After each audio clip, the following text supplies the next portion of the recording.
I'm wondering about the culture of karate. It's something I'd like to kind of delve into a little bit. The culture of the sport and where you're fitting in, whether or not you are fitting in. Are there surprises? Are there things that are coming up along the way that are catching you off guard? I mean, you're talking about winning your local or regional tournament, right? It's not the same as going to a faraway country in South America and winning a continental title. What were the big eye-opening experiences, or are you just that cool that nothing that nothing struck you? Well, one thing is like in my generation inside my dojo, or let's say my class, I was the youngest, but between everyone, I was the smallest. And like I used to get beat up every day at the dojo for sure. But what that did to me was make me stronger. And when I went to competitions like regional, local, national, I didn't lose because I'd get beat up every day by the big guys, the big kids, yeah, the big air quotes kids, yeah. The big boys. Because like there was no such thing as holding back. Like you're a girl. I don't know, early 2000s, just in general. Like kids are different. Like I don't care if you're a girl, I'm gonna hit you. Right, right.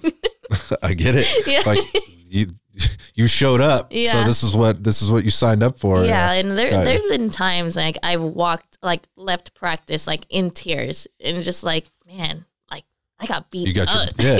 Let's talk about. I mean, was there ever a time in tournament or in competition where you got caught off guard or somebody beat your ass and you walked out of there going with maybe questioning your skill, questioning your self-esteem, any of that stuff?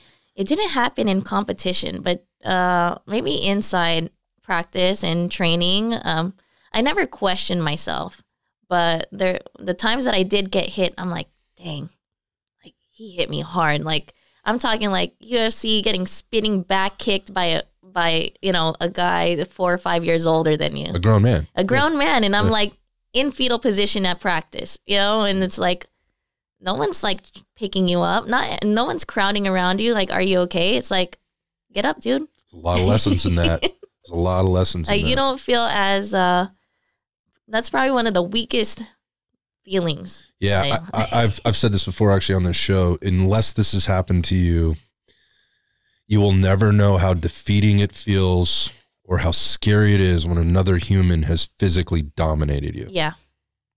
And I don't think a lot of people, and that's a good thing, I think, but at the same time, I think they're missing something in life. I think it's a good thing that not so many people have experienced this, but those people that have, whether it be in competition or in some traumatic event, outside of competition, will tell you there is no feeling worse than that when you just know. Yeah. Like there's nothing you can do. And it will, my experience will do one of two things.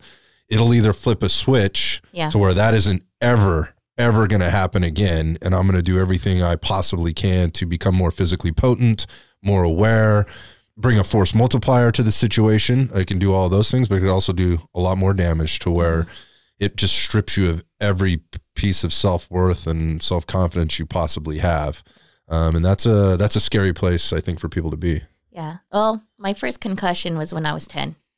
And I was at the U.S. Open in Las Vegas and took a kick to my neck. That's the first time I felt like from this room to pitch black. Wow. Woke up. I'm like looking like my dad's next to me. Like all these referees are standing above me. But I think that was the closest thing to fear that I had coming back from that injury. Mm-hmm. The month coming back, I was just like, I don't know if I'll be able to come all the way back from this. Yeah, like I'm 10 years old and now I've never been worried about getting hit ever. And now I'm in practice hoping that I didn't get hit in the head. Right. Again. Yeah. Yeah. Cause there's a whole, obviously, and you're describing that, this may sound obvious. Maybe it isn't to some, but the psychological component can be way, way larger than the physiological component of the recovery process. Mm-hmm. That being in the back of your head, that like was what I just said, you've been physically dominated somewhere, you've been knocked out. The fear of being knocked out can be completely paralyzing, right? To your mindset, right? And then obviously to your output or to what it is that you can bring to the table.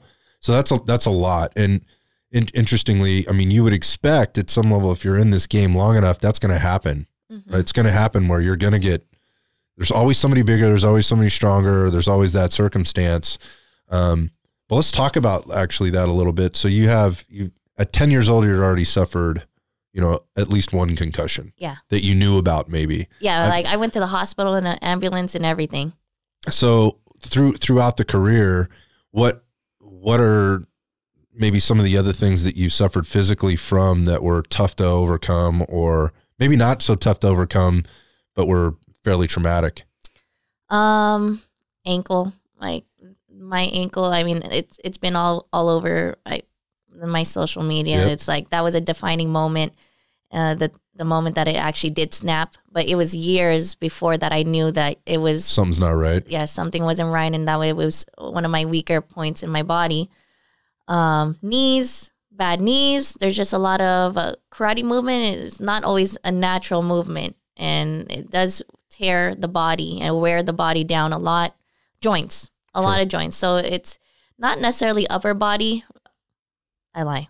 I've been thrown, and like my shoulder, I have a bad shoulder. Every now and then it gets worked up a bit, but I think I named every part of my body already. Well, you don't stay in the game long enough. It's a contact sport. Yeah. Right. Again, we mentioned a couple of them before, basketball being another one of those context where a lot of people don't think like that. But I bet if you talk to somebody that's been in basketball as long as you've been in karate, they're going to say all the same stuff, my knees, my ankles, my hips, my back, the shoulder. Yeah. And I wasn't a normal girl. Like I was always like one of the boys, like just rough from the beginning. Okay. So I imagine like these injuries or the things that my body has gone through isn't typical, but I was always just like rough and ready to throw my body where it needed to be.